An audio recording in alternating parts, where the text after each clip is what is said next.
Thank you, Chair. I would like to point out one issue which was already mentioned by the rapporteur for the European Parliament's discharge, my colleague Derek Vaughan, and that's the question of the general expenditure allowances.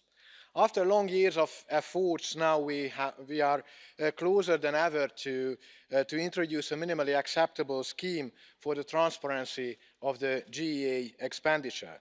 In fact, we would need much more than it is in the report, but this is the very basis of the transparency for GEA. The three elements: we have the separate bank account to keep the invoices and to pay back at the end of the mandate.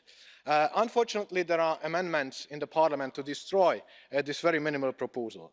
I think that we speak a lot about the emergence of populism in the EU and the lack of trust towards the EU institutions. But to improve the situation, we have to make those institutions much more accountable and transparent. And we, in the European Parliament, we have the credit to call other institutions to become more transparent if we do the same, if we start with us, if we lead by example.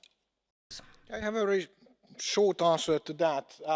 I can help you to find, but each and every invoice of the GEA expenditure you can find on my homepage. So I do it myself. I lead by example. And what we are asked here in the European Parliament is not exactly, I don't want to see your individual invoices. I think it's a voluntary exercise. But what is proposed in the discharge report and what I'm arguing for is much less, but this is the basis of transparency, and I think that this is the minimum we should set up to get the trust and credibility from the people.